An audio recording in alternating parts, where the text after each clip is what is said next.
Back with Wally Zerbiak here as we talk about the game and the Knicks. The lowest points, the fewest amount of points scored by a Knicks starter in this game was Josh Hart's 18. Is that unbelievable? That's impressive, and we're at 40,000. Thank you to all you fans out there, but it's only halftime. We need to push to the finish.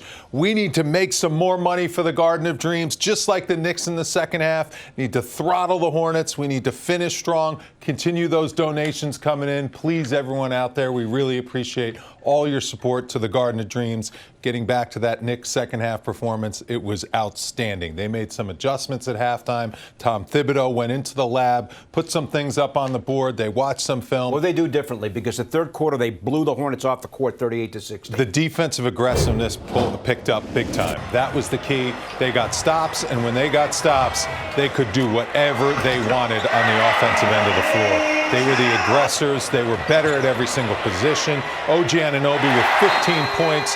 Got himself into rhythm by getting those dunks and easy baskets around the rim. The ball movement was just picture perfect. Assists through the roof. Everyone playing off each other. Everyone making each other better. No hesitation. OG Anunoby, that rim looked absolutely massive. Everything he threw up in that third quarter was going down. The stops were leading to the Statue of Liberty posterization. Take that one with you, Diabate. Karl-Anthony Towns, sick of those guys hanging under his legs. And Jalen Brunson, just a smooth 27 minutes, 19 points, scored when he needed to. But then in that third quarter and second half, his teammates picked up the slack. OG Anunoby with the stocks, 6 of them total, like Allen alluded to. Deuce McBride, throw him into the double-figure equation. He had 10. Not just the starters. Deuce McBride gets the 10 points. How about that performance by the New York Knickerbockers? Wally, so Brunson, 19 of his 24 in the first quarter. For Hart, 14 of his 18 in the second quarter. And for OG Anunoby, 15 of his 25 in the third quarter. Here now with Josh Hart. Josh, thanks for joining us. Great game for you guys. You were down 13 early in the first quarter. How'd you snap out of what was a sluggish start?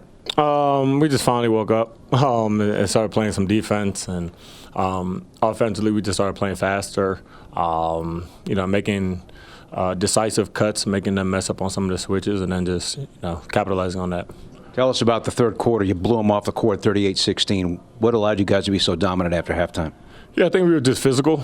I think that's the biggest thing. We didn't let them get comfortable. I think the first half we allowed them to get comfortable and, run their offense and do those kind of things. So we were able to get stops, we were able to run, and, we got talent all over the court. So, it can be anybody's night.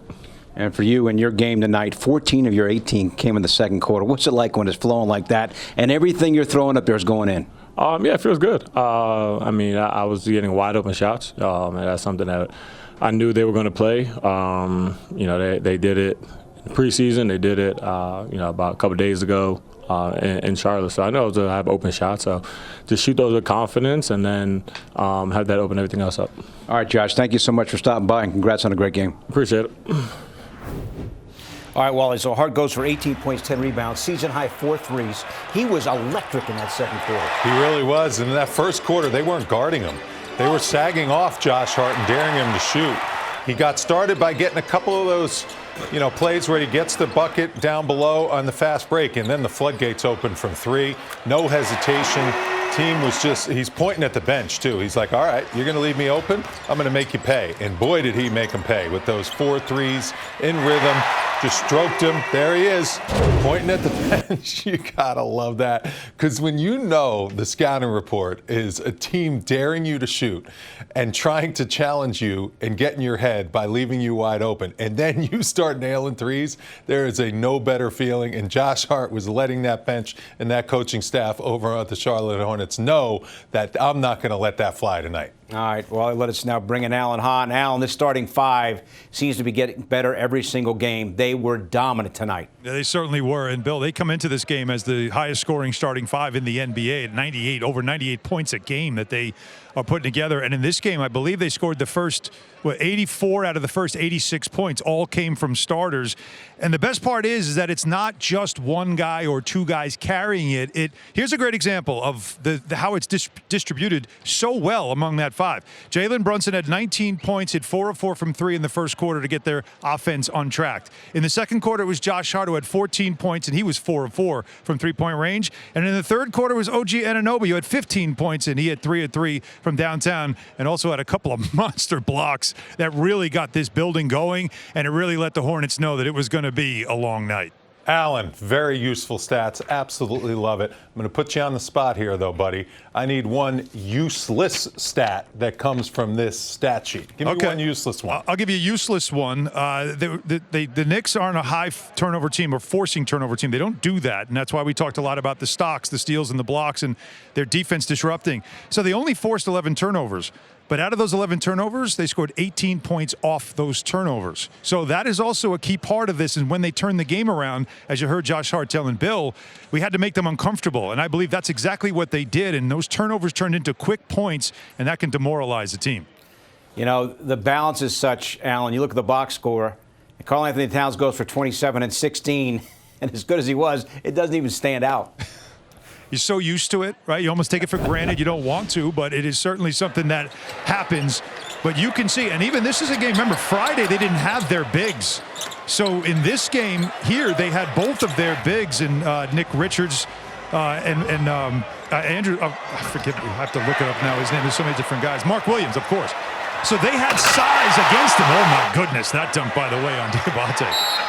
And Karl-Anthony Towns looked at it like, okay, fine, I can still take these guys on, and I can beat them in the post. I can finish around the rim, and of course, he can knock down a couple of threes as well. We are seeing a player who, by the way, looks incredibly comfortable, having a great time. And what we've learned also is he can even beat you with 2 pairs of shorts on, as we saw later on in the game. Alan, real quick. Mikal Bridges, he never comes out of the game. He played 46 minutes and 30 seconds. Why doesn't Tom Thibodeau give this guy a rest? Maybe he doesn't want it.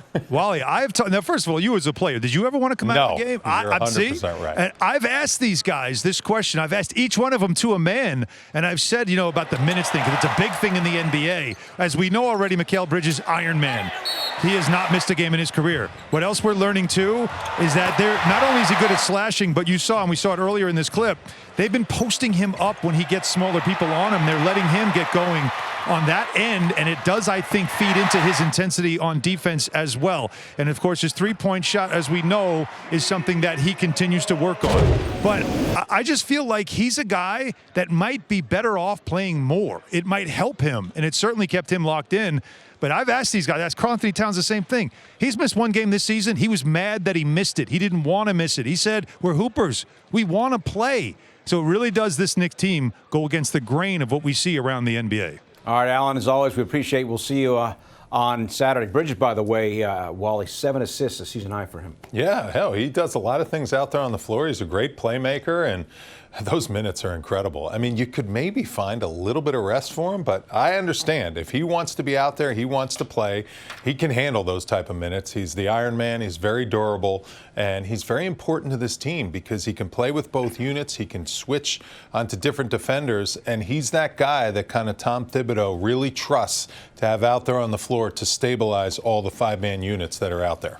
Campaign out with a sore elbow. Precious Achiuwa played 12 minutes tonight, so maybe that's why Bridges got more time than normal.